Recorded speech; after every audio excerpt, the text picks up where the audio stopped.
And the first clip is a monologue that he gives, which is simply brilliant, wrong, but brilliant. And the second clip is an interview that he has with somebody who clearly doesn't agree with him, and he is unbelievably charming and engaging. I mean, he makes very good TV. I disapprove intensely of what he did today in the House of Commons. I disapprove intensely of the way he tweeted from the committee room about a kangaroo court. I think that is the stuff that merits losing the whip. It merits a demand for resignation. As an honourable individual, I think Rees-Mogg will think clearly about this. He clearly has thought about this. He clearly takes a stand, and I think I hope he will come to the same conclusion that I've come to, that he should tender his resignation with pretty well immediate effect. He may let it linger a while until the next election. Maybe he's already made that decision. Maybe that's why he's on, quote, Talk TV, or should I say Talk TV sick. And well may he stay there. In fact, I wish he would make a move on to terrestrial television, because he is brilliant. But he has fallen to the point where I don't consider him to be a brilliant parliamentarian. And I think he should join the ranks of Michael Portillo. Michael Portillo, really quite a difficult parliamentarian. Again, a brilliant and inspired television personality. Utterly, utterly watchable. Again, also, Diane Abbott still, sadly, in the chamber, utterly bewitching on the sofa with Michael Portillo. This is the place where these people should be. Nadine Dorries, I think, hasn't made that leap. She is wooden and stilted and not particularly engaging or charming or charismatic. I don't think that's a statement from me based on my irritation with her, but I hope that's seen as an objective criticism of somebody who I just like political debate on television. She doesn't provide that, and I think the guests are drying up for her programme. Well may the guests continue for Rees-Mogg, and I hope he takes the hint and bows out of the chamber of the House of Commons. He was hugely entertaining there, a divisive character in the end, but ultimately he has demonstrated that he has contempt for the system, and therefore he must go. Let's have a listen to these things here, and do bear with me, because I hope you agree with me that this is magnificent television. I promised I would tell you how I voted. I voted against the Windsor framework, and I voted against it because I didn't think it was the right way to change the Northern Ireland Protocol. I thought the Northern Ireland Protocol bill was. And the reason for that is that within the Windsor framework, we are dependent on laws being changed by the European Union, which could be changed back again. And that applies to the break as well, so that if the break were ever used by the Stormont Assembly, the EU could then say, because this would lead to divergence, they're closing the green lane. And the green lane is the way of trying to maintain at least a semblance of barrier-free trade between GB and Northern Ireland, and that's fundamental to being a single country.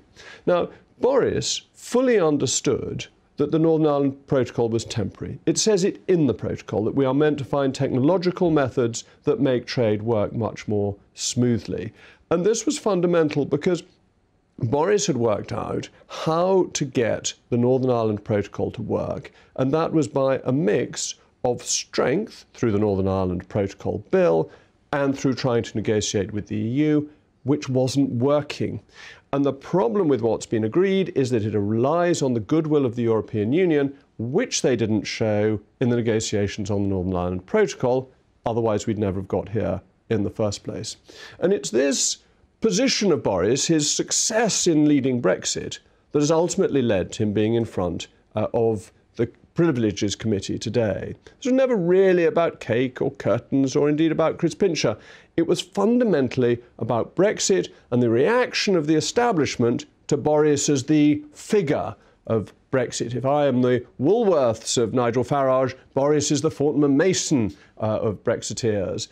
And his opponents seem to suffer from Boris spongiform encephalopathy, a newly discovered wasting disease of the brain which particularly affects metropolitan types and now known to be prevalent in Islington. Because what happens, or what has happened to a number of people, perfectly sensible people who used to like Boris, even voted for him to be Mayor of London, is that they were so shocked that he turned out not to be on their side over Brexit that they lost their marbles. I think some of them even sent their marbles off to Greece, because they failed to understand that Boris was a true Brexiteer. If you read his articles going back over 30 years, you see how much he disparaged the European Union, how much he realised its failings, and that therefore it was only natural that he should be the person who led the referendum campaign in 2016, which was successful, which was tipped over the edge because of his leadership. And that angered people who saw him as a friendly liberal conservative, which in so many ways he is, but with a Brexit hard edge. And so they were determined to get rid of him, and still are. And that's why the Privileges Committee is behaving as it is, behaving in a way that seems to me to be partial and unfair.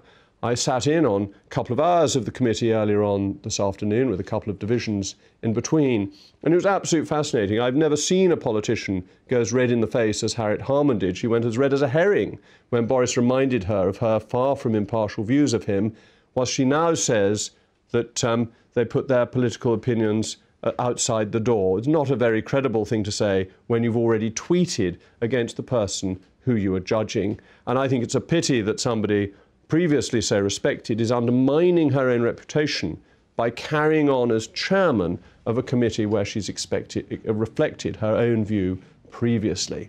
But the committee's questioning, the committee's report that it released previously, showed that they were looking to Boris to prove his innocence rather than the traditional approach to British justice where you are innocent until proved guilty. Putting out the whole case against him before he had a chance to answer seemed to me to be the wrong way round. So why is Boris so annoying to these people? Well, as I said, it's because they thought he was one of them, and they were so shocked when he supported Brexit, they misunderstood him. Whereas you and I know that he's always been a true Eurosceptic because we've actually listened to what he had to say. So that's what's led to Boris spongiform encephalopathy. We wait for the WHO to give us final details on how it's affecting people. But as always, I want you to get in touch and tell me what you think. By the way, I couldn't let you go away without my own version of what I think Jacob Rees-Mogg should be saying. So here it is. This is what I think Jacob should have said this evening on his programme. You know what? I think it's time for me to resign. I was listening to my good friend Boris. And Boris is a victim of a kangaroo court. I said it in a tweet while I was sitting there. I said, Boris is doing very well against the marsupials. Marsupials? Kangaroos. And there you've got it. I have complete contempt for the Palace of Westminster, for Parliament, to which I was elected. I should resign. Anyway, I've got enough money, and I've got a very nice cushy job on Talk TV, and I do very well nicely. I'm a joy to watch on television. That's where I should stay. I'm going to resign. Ah. There we are. And this is the interview that Jacob had towards the beginning of his programme. And it is so charming. And it's an interview with somebody who doesn't agree with him. And I think this is what you want. This is really what you want from somebody who is interviewing. And this is the man who I think should be taking over Question Time. This is a man who can do it. He has charm, he has wit. I think he overuses long words. There is a word for that, by the way. It's based on sesquipedalian.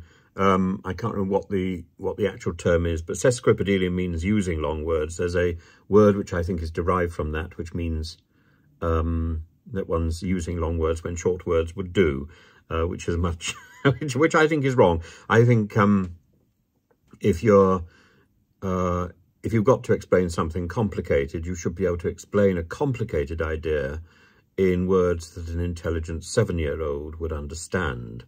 I think it's entirely wrong to be using long words when short words will do. Tessa, first of all, thank you very much for coming in. I commend you to the House and Alpha there for that extraordinary, somewhat partial soliloquy. Were you writing that as you were in the kangaroo court under the desk, or did you just ad-lib it? You're very kind. I get a little bit of help from a teleprompter, and then other bits I ad-lib. You could read it, and you could see which bits were on the prompter and which bits I was I was too fixated watching you. Well, you're very kind. So, tell me, what do you think of the kangaroo court, the marsupials?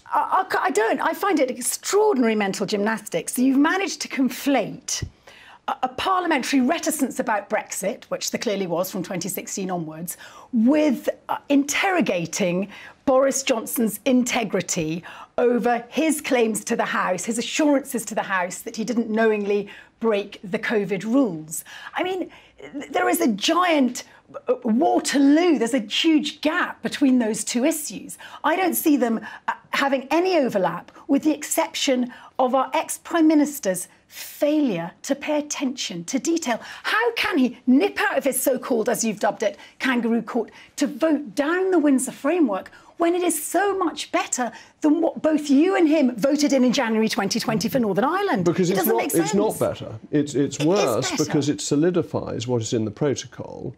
And under international law, it will be harder to get out of than getting out of the Northern Ireland Protocol. So it makes the Northern Ireland Protocol bill harder to pass. That's why it's worse. What you two and 20 other Tories are trying to do is salvage your reputations, because actually, as the Spartan Brexiteers, you secretly know... I wasn't a Spartan. Well, I know, but in that idea of being stripped back and brave and sovereign, you know that you shouldn't have signed up to that backstop if you really believed. No, I went for MV3 and wasn't a Spartan because I recognised we needed to get Brexit, and I thought the whole thing was at risk at that time. So you fudged it. And therefore I was willing to accept getting to Brexit. Of course, in politics you don't get the perfect. You must know that. Of course I know that, but all I'm saying is this is better than the horribly imperfect that was dumped on us from January 2020, and you guys are going, still not good enough. Now, you know that it's not going to carry. Of course, the bill won hands down. Finally, they're going to get Cumberland sausages in Belfast, and we're going to have chrysanthemums with dirty soiled roots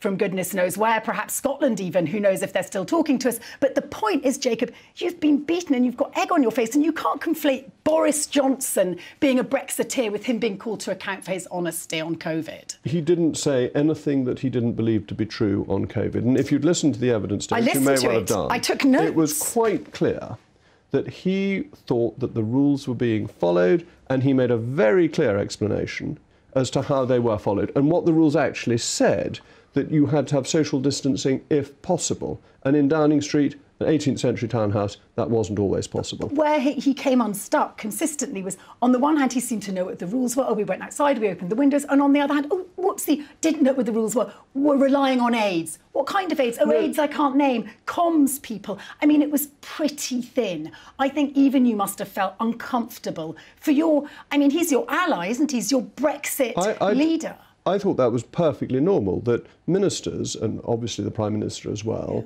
rely on their aides to give them information on things that they will not have been present at. That he couldn't have been everywhere in 10 Downing Street. He couldn't possibly have known that parties were going on when he was at Chequers.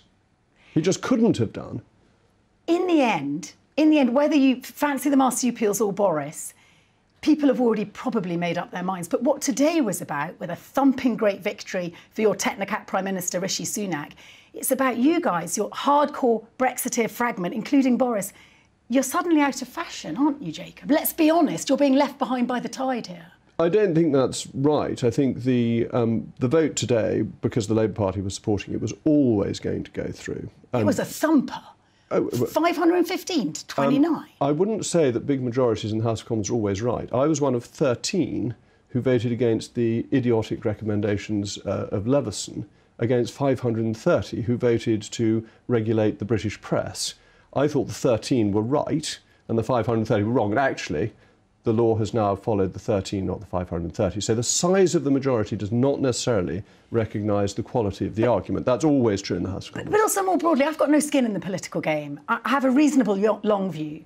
But more broadly, Jacob, and I recognise that you're highly entertaining, you're deeply charming. You know, I've had a little bit of the Jacob fairy dust off air here, and I too hook, line and sinkered. But actually, when we break it down, I watched a panorama the other night that left me sleepless. And these are hard facts you can't argue with. Since 2008, exacerbated by Brexit, the average Brit, many of whom will be watching and liking you and Boris, backing you and Boris, we are £4,000 poorer than the average German. On average, me as a Brit, £4,000 poorer. Our poorest are 20% poorer than their French equivalent or their German equivalent. But the UK economy was inevitably more hard hit by the financial crisis in 2008, which you then lower the base for the future comparisons because we are more dependent on financial services and the economy. We've exacerbated it because of our failures in our manufacturing, our production base, and you know it. Well, 360 billion that we haven't invested since 2016. Actually, Jacob. the great success potential for our economy of Brexit is the freedoms for our financial services, which is where our growth will come. We are a service economy, not a manufacturing economy. Are you going to have to then withdraw from being part of the Conservative Party under Rishi Sunak? Because he said that the Northern Ireland was the most exciting economic zone on the planet, I think was it, or in the world. And I don't know how you can round that circle that Rishi is now presenting us with a pre-Brexit status quo. Northern Ireland is almost entirely dependent on government expenditure, on taxpayers' expenditure. It is not dependent on private sector flows and hasn't been for a long time. So he was lying then when he was saying I disagree with that point. You disagree. But if you look at German manufacturing, that's now facing difficulties because of loss of orders from China. It's not easy for Germany either. No, but it's relative. And they are £4,000 per head better off than us. And that I care about that. But from the starting point you have chosen, which takes 2008. Which takes in the sharpest decline in financial services, which is our biggest economic factor. So that is a very arbitrary basis, inevitably going to go against the interests of the UK. What we have now is a chance, and it's in the House of Lords at the moment, is financial services reform, which will make us more competitive in financial services, will help us to grow the economy, whilst Germany is suffering from manufacturing overdependence on China. So while we're tinkering around, and we have, I think you would agree that the integrity of British politics, whether it was Blair on Iraq War or Boris Johnson over COVID cake, you know, it's taken a battering. None of us know what to believe anymore. But the economy has shrunk by 4% post-Brexit. Can you tell us, down the barrel, it's going to get better? Can you promise us it's going to get better? You can never promise what will happen to the economy. That wouldn't be true. You can make economic policies that help the economy, and these are the supply-side reforms. That is the absolutely essential thing. I've just said, Mayor, we're out of time, but I hope you'll come back on again. We must continue this conversation. Yes, Thank you very much. To that. Indeed, to Tessa. But please let me know what you think. Join in the conversation.